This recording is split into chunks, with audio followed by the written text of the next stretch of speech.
Thank you. I'm glad to see so many people motivated. I love you too. Thank you. I'm glad to see so many people here tonight that have confidence in themselves, because when I was sitting out here where you guys are sitting, I kind of doubted myself. I came to school here in 1977. I came here on a basketball scholarship, believe it or not. So all you basketballers up there, I've been in the seat where you guys sit. I was fortunate enough to get a basketball scholarship to San Diego State, and one of the reasons why I went to San Diego State was because I wanted to play baseball too, and San Diego State was really the only university that gave me that opportunity. And so I played 4 years at San Diego State. I got drafted on June 8th by the San Diego Padres at 8:30, by the San Diego Clippers at 12 o'clock.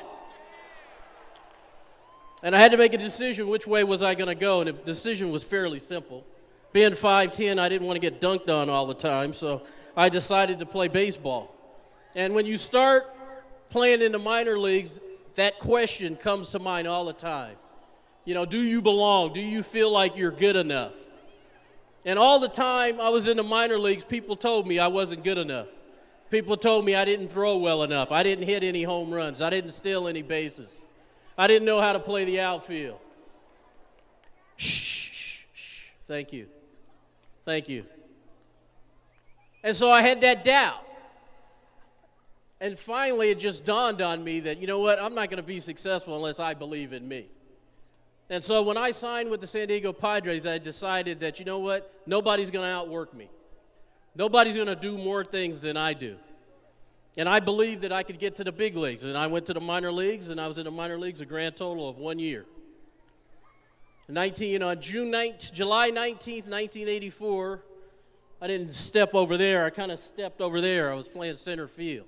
1 year later from the day I was drafted. And so once you get to the big leagues, it's kind of about, do you feel like you belong? And everyone who's sitting here today, kids and parents, have asked themselves that question, do I belong? And let me tell you something, the ones who are successful, the ones who go on to achieve, are the ones who believe in themselves. And it took me a little while to figure that out, but once I believed that I belonged, there was no stopping me. And so I knew, you know, even though I had a kid ask me tonight how many home runs did I hit in my career, and I said like 135, and he just started horse laughing. He thought that was really funny. He said, man, Barry Bonds hit more home runs than you did in 2 years. I said, I know. I know. But that wasn't my thing. My thing was hitting base hits. My thing was putting the bat on the ball. And so like I said, I played 20 years in the big leagues. I got over 3,000 hits. I made a whole bunch of all-star games. But you know what? None of it happens unless I believe in me. And luckily for me, I had a partner, my wife Alicia, who believed in me too. And so for 20 years, I kind of toiled around here. This used to be my house. This used to be where the San Diego Padres played, but they don't play here anymore. They play down there at Petco. But every time I walk into this ballpark, I have flashbacks of what it was like when I was out here playing. And let me tell you something, every one of you sitting in the stands tonight, whatever it is that you want to achieve, you can achieve. Whatever it is you want to do, you can do. Just know nobody's going to give it to you. Nobody's going to hand it to you on a silver platter. You're going to have to work for it. And if you're like me, there's nothing wrong with rolling up your sleeves and going to work. There's nothing wrong with rolling up your sleeves and showing people that you really want it.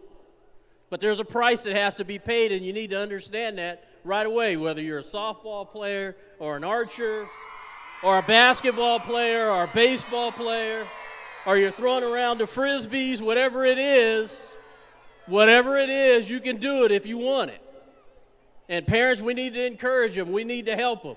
This is a San Diego State coach coming out here now. We need to encourage them to not only take care of business on the athletic field, but let's take care of business in the classroom too. Because so many of you kids sitting here don't believe it, but you know what? One day you're going to go to college.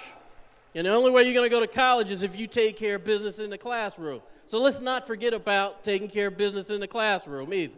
It's great to excel out here on the baseball field or on the football field or on the softball field or in the swimming pool. But that's going to end someday, and you're going to need something else to lean on. You know, for me, it's coaching over at San Diego State. Like I said, I played 20 years. That part of my life was great. I enjoyed it. But I had to turn the page and I had to go do something else. So now I'm coaching, okay? So for you baseball players who one day want to go to college, I'm going to be right up here on the hill at San Diego State. So I'll be looking, I'll be watching, I'll be checking out what's going on. Congratulations to each and every one of you guys. I hope your competition goes exactly the way you want it to go. Thanks for hearing me out tonight. Have a good time. Thank you.